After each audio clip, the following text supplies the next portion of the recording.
രുദ്രാർദ്ര പ്രണയം ഭാഗം 2. പാല് കുടിച്ചു കിടക്കുന്ന കുഞ്ഞിനെ നോക്കിയിരിക്കവേ പെട്ടെന്നെന്തോ ഓർത്തതുപോലെ ആർദ്ര ഞെട്ടലോടെ മുഖമുയർത്തി ആയുഷിനെ നോക്കി. അവൻ അവളുടെ മാറിലേക്ക് തന്നെ നോക്കിയിരിക്കുകയാണ്. അവൾ പിടച്ചിലൂടെ പെട്ടെന്ന് സാരിയുടെ തുമ്പെടുത്ത് അവളുടെ മാറിടം മറച്ചു പിടിച്ചു. അവന്റെ കണ്ണുകൾ കൂർത്തു. എന്താടി? അവൻ ദേഷ്യത്തോടെ ചോദിച്ചു. ഓ, ഒന്നുമില്ല, അവൾ വെപ്രാളത്തോടെ പറഞ്ഞു. അവനൊന്ന് മൂളിക്കൊണ്ട് ബെഡിലേക്ക് കയറി കിടന്നു. അവൾ അവനെ ഒന്ന് ഇടം കണ്ടിട്ട് നോക്കി നേരെ ഇരുന്ന് കുഞ്ഞിന്റെ തലയിൽ തലോടി. അവൾ ഇരുമാറിൽ നിന്നും കുഞ്ഞിന് മുലയൂട്ടി. മതി അബി, അമ്മയുടെ മുത്തുവാ, നമുക്ക് ചാച്ച.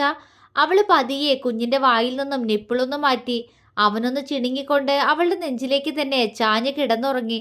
അവൾ വാത്സല്യത്തോടെ കുഞ്ഞിന്റെ കവിളിൽ ചുംബിച്ചു. പതിയെ അവൾ കുഞ്ഞിനെ ഇരു കൈയിലുമായി കോരിയെടുത്ത് ബെഡിൽ നിന്നും എഴുന്നേറ്റു. ആയിഷ ബെഡിൽ മലർന്നു കിടന്ന് എന്തോ ചിന്തയിലാണ്. അവൾ കുഞ്ഞിനെ റൂമിലായി സെറ്റ് ചെയ്തിരിക്കുന്ന ബേബി ബെഡിനടുത്തേക്ക് കൊണ്ടുപോയി. ഡി, അവൻ വിളിച്ചു. അവൾ എന്തായെന്ന പോലെ അവനെ നോക്കി.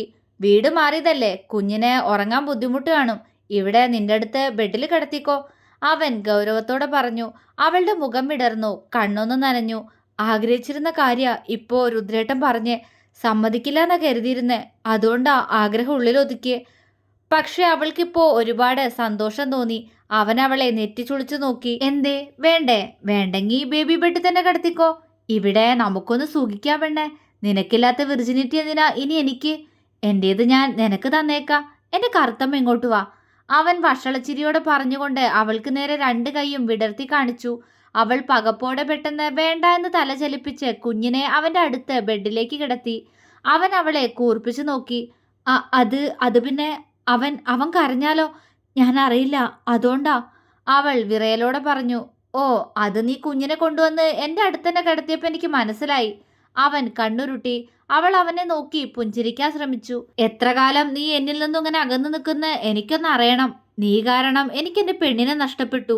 ക്ഷമിക്കില്ല, ഒരിക്കലും ഞാൻ നിന്നോട് ക്ഷമിക്കില്ല. അവന്റെ മുഖത്ത് ക്രൂരത നിറഞ്ഞു. അവൾ അവനെ പേടിയോടെ നോക്കി.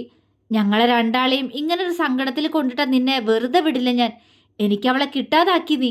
അവൻ മുരണ്ടു. അവൾ ദയനീയമായി അവനെ നോക്കി. പക്ഷേ നിന്നെ ഞാൻ എങ്ങനെ നോവിക്കാനാ? എന്തു പറഞ്ഞാലും ഇങ്ങനെ മൂങ്ങിക്കൊണ്ട് നിൽക്കുന്ന നിന്നെയൊക്കെ ഞാൻ എന്തു പറഞ്ഞു നോവിക്കും? അപ്പൊ പിന്നെ നിന്നെ നിന്റെ ശരീരം സ്വന്താക്കിക്കൊണ്ട് തന്നെ ഞാൻ നോവിച്ചോളാം. അതാവുമ്പോ സുഖമുള്ളൊരു നോവല്ലടി ചക്കരെ. അവൻ അവളെ നോക്കി കണ്ണിറുക്കി. അവളുടെ കണ്ണുകൾ നിറഞ്ഞു.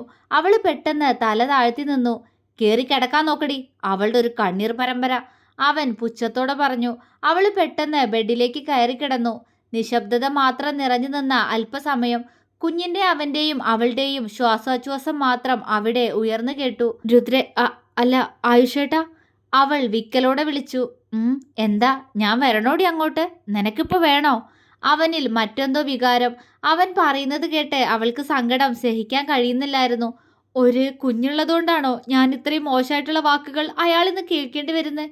അതോ ആ കുഞ്ഞ് എനിക്ക് മറ്റൊരുവനിൽ നിന്ന് വിവാഹം കഴിക്കാതെ ഉണ്ടായതുകൊണ്ടോ?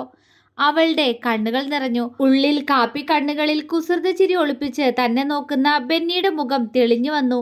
ഇച്ചായ, അവൾ മനസ്സിൽ പലയാവർത്തി അവനെ വിളിച്ചുപോയി. എടി കറുത്തമ്മേ, എന്നെ വിളിച്ചിട്ട് നീ ഉറങ്ങിയോ?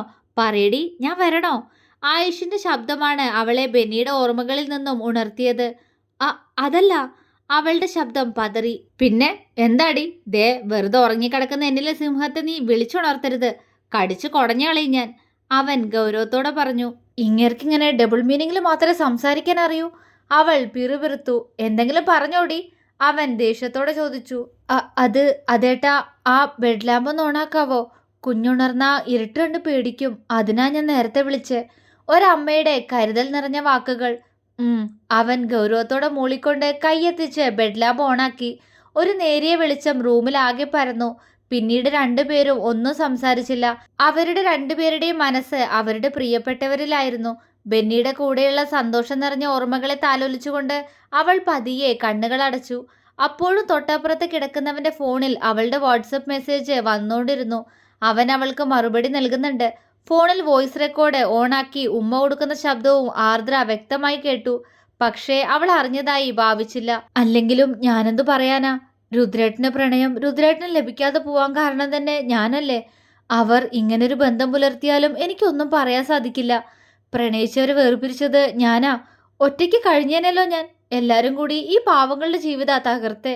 എന്നെപ്പോലൊരു നശിച്ച ജന്മം എന്തിനീ ഭൂമിയിൽ പിറന്നു? ഏറിയ ചിന്താഭാരത്തോടെ കുഞ്ഞിനെ ചേർത്ത് പിടിച്ച് കണ്ണുകൾ അടയ്ക്കുമ്പോഴും തന്നെ നെഞ്ചിലേക്ക് പൊതിഞ്ഞു പിടിച്ച് നെറ്റിയിൽ ചുംബിക്കുന്ന ബെന്നിയുടെ മുഖമായിരുന്നു മനസ്സ് നിറയെ. രാവിലെ 6 ആയപ്പോഴാണ് ആർദ്ര ഉണർന്നത്. കണ്ണുകൾ തുറക്കാതെ തന്നെ അടുത്ത് കിടക്കുന്ന കുഞ്ഞിനെ അവൾ കൈകൾ കൊണ്ട് പരതി. ഇല്ല, കാണുന്നില്ല. എന്റെ മോൻ. ഞെട്ടലോടെ അവൾ കണ്ണുകൾ വെട്ടിത്തുറന്നുകൊണ്ട് ബെഡിൽ എഴുന്നേറ്റിരുന്നു. കണ്ണുകൾ ബെഡിൽ കുഞ്ഞിനെ തിരയവെ കണ്ടു ആയുഷ് ചേർത്ത് പിടിച്ച് കിടന്നുറങ്ങുന്ന ഏതൻ എന്ന അബിയെ. അബി അവന്റെ നേരേക്ക് തിരിഞ്ഞു കിടന്ന് ആ നെഞ്ചിലേക്ക് പതുങ്ങി കിടന്നിട്ടുണ്ട്. ആയുഷ് ഒരു കൈകൊണ്ട് അവനെ തന്നിലേക്ക് ചേർത്ത് പിടിച്ചിരിക്കുന്നു. അവൾ അല്പനേരം അങ്ങനെ തന്നെ അവരെ നോക്കിയിരുന്നു. പതിയെ ബെഡിൽ നിന്നും എഴുന്നേൽക്കാൻ തുടങ്ങിയതും ആയുഷിന്റെ ശബ്ദം കേട്ട് അവൾ അവിടെ തന്നെ ഇരുന്നു പോയി. ആർദ്ര, അവൻ വിളിച്ചു. അവൾ അവന്റെ മുഖത്തേക്ക് നോക്കി മൂളി. കുറച്ചു നേരം കൂടി കിടന്നോടി. ഇവന്റെ ചൂടും തട്ടി കിടക്കാൻ നല്ല സുഖമുണ്ട് കേട്ടോ. എനിക്കിന്ന് വർക്കൗട്ട് ചെയ്യാൻ എഴുന്നേക്കാൻ പോലും തോന്നണില്ല. അവൻ പറഞ്ഞുകൊണ്ട് കുഞ്ഞിനെ ഒന്നുകൂടി അവനിലേക്ക് ചേർത്ത് കിടത്തി. അവൾ മറുപടി പറയാതെ കുഞ്ഞിനെ ഒന്ന് നോക്കി. കുഞ്ഞൊന്ന് ചിണുങ്ങി. മിണ്ടാതെ കിടക്ക് ചക്ക, എന്റെ ഉറക്കം തെളിഞ്ഞില്ല, അവൻ കുറുമ്പോടെ അബിയോട് പറഞ്ഞു. അവൻ ഒന്നുകൂടി ആയുഷിലേക്ക് പതുങ്ങിപ്പോയി. അത് കണ്ട് എന്തോ നേടിയെടുത്തതുപോലെ അവൻ അവളെ വിജയച്ചിരിയോടെ നോക്കി. അവന്റെ അങ്ങനെയുള്ള മുഖം കണ്ടതും അവളുടെ മുഖം മങ്ങിപ്പോയി. അവനിൽ നിന്ന് എല്ലാത്തിനെ അകറ്റും ഞാൻ. അവന്റെ കുഞ്ഞ് എന്നെ അച്ചാന്ന് വിളിക്കുന്നത് ഞാൻ അവന് കേൾപ്പിച്ചു കൊടുക്കും. അതിനുവേണ്ടി നിന്റെ കുഞ്ഞിനോട് ഞാനിനി അടുക്കും. ഇതുവരെ എനിക്ക് ഇവനിൽ ഒരു അവകാശമില്ലായിരുന്നു. പക്ഷെ ഇനി ഇവൻ എൻ്റെ മകനായിട്ട് ഈ കൈലാസത്തിൽ ജീവിക്കും. അതവൻ കാണും. ബെന്നി. ആ പേര് പറയുമ്പോൾ അവന്റെ പല്ലുകളൊന്ന് മുറുകിപ്പോയി. അവളുടെ കണ്ണുകൾ നിറഞ്ഞു. എന്തേ, അവനെ പറഞ്ഞത് ഇഷ്ടായില്ലേ തമ്പുരാട്ടിക്ക്?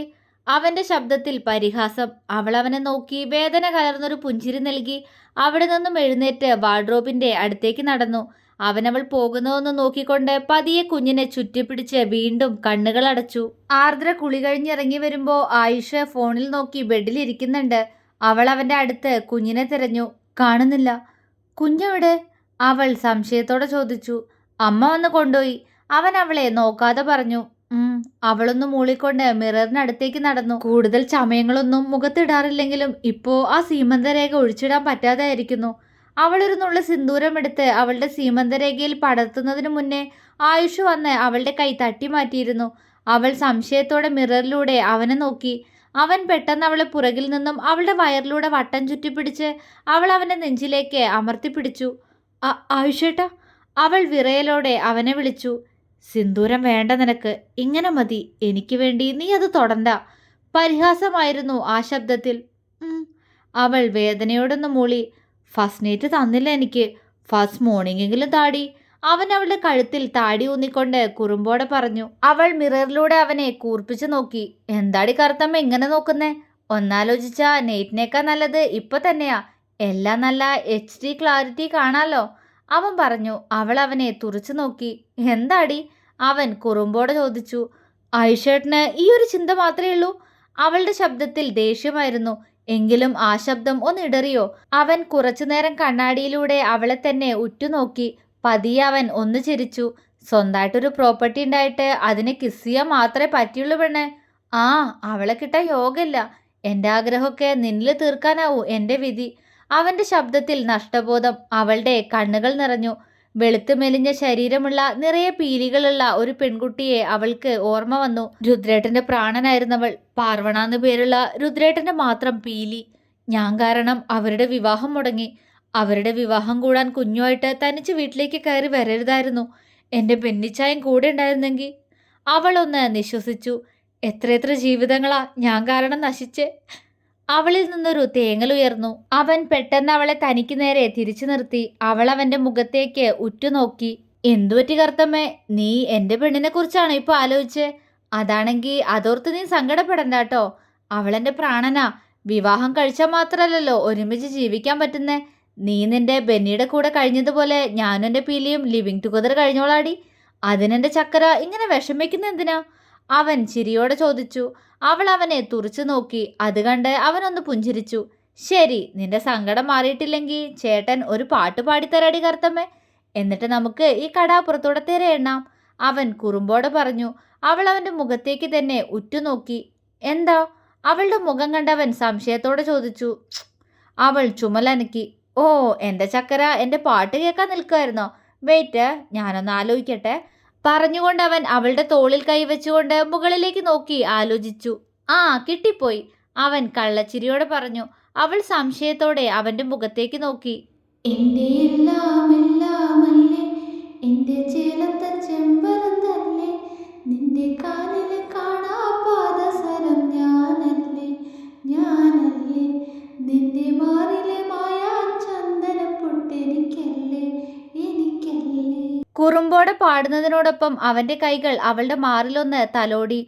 അവൾ അവനെ മിഴിച്ചു നോക്കി. എന്താടി കറുത്തമ്മ ഇങ്ങനെ നോക്കുന്നേ? ഈ മാറിലെ മായാചന്ദനപ്പൊട്ട് ഇനി എനിക്കുള്ളത് തന്നെയാ, അവൻ കള്ളച്ചിരിയോടെ പറഞ്ഞുകൊണ്ട് താഴ്ന്നു വന്ന് വസ്ത്രത്തിന് മുകളിലൂടെ അവളുടെ മാറിലൊന്ന് പതിയെ കടിച്ചു. ആ, അവൾ വേദനയോടെ ശബ്ദമുണ്ടാക്കി. അവൻ കുറുമ്പോടെ അവളെ നോക്കി. എന്താടി ചക്കരെ ഇങ്ങനെയൊക്കെ ശബ്ദം ഉണ്ടാക്കുന്നേ? ചേട്ടൻ ചിലപ്പോൾ കയറി എന്തെങ്കിലും ചെയ്തു പോകട്ടോ.